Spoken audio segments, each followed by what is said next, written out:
Mhuri yeZimbabwe hoyo Tendai Biti uya azopindura pama-allegations aari kupiwa kuti iye ari kushanda naSengezo Tshabangu kuti vaputse pati yeCCC kuti vaparadze pati yevanhu, pati inodiwa neruzhinji. Saka iye Tshabangu akanyarara pachifamba mahunga yekuti iye ari kushanda naSengezo Tshabangu naWashman kuti vaparadze CCC.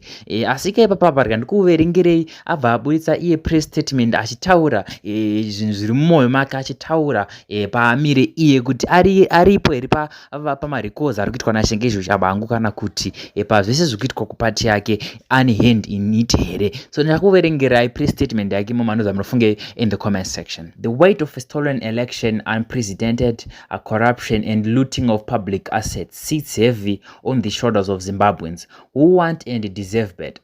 The environment in the world right now is toxic. The wars in Ukraine and the Middle East have pushed Zimbabwe to the bottom of the world's attention calendar.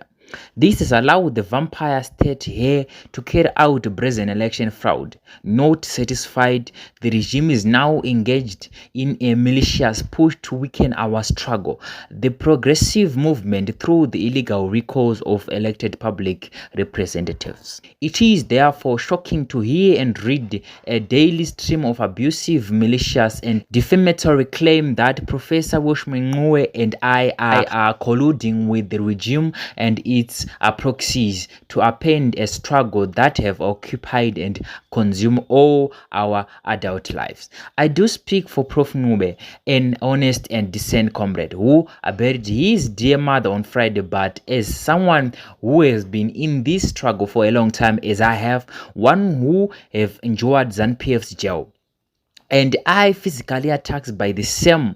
It is heartbreaking, if not tragic, that many CDEs that have been with us on this journey are now given false labels and badges ZANU-PF wish they had coined first. I don't believe in recalls. I have never been part of recalls. I will never be part of recalls in my life. I have been recalled twice in 2015 and in 2021 through the pernicious use of Section 128(1)(k) of the Constitution of Zimbabwe. I know the pain of a recall. My family knows the pain of a recall. The people of Harare East know the pain of a recall. With other MPs such as Themba Mlisi, we unsuccessfully and fought for the removal and repeal of Section 129(1)(k). Like most Zimbabweans, I only get to read about the patiently illegal recalls Mr. Tshabangu in the newspaper. Given that I and my family have given the struggle, it saddens me that I have to state publicly that I will never be part of a project to weaken the democratic struggle in Zimbabwe. I have been imprisoned and tortured for the change we all seek, and I have stood firm. I have never worked for ZANU-PF, and I will die before I lend my hand to the illegitimate ZANU-PF regime. I had hoped to be a member of parliament. I have my reservations about the process that prevented this happening. I have my challenges and reservations about our identity, structural and procedural polity.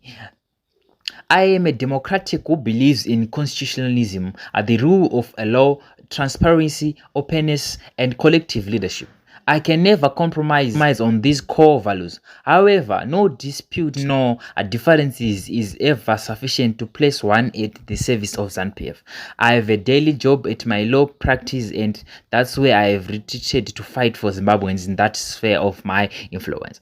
Additionally, I have progressive international engagement that require my full attention. Fellow Zimbabweans, all this chatter and action by the illegitimate regime and its proxies are engineered distraction from the main prize to free ourselves from the rapacious dictatorship. I have been a long and tortuous road, and victory is closer than the distance back to where we started.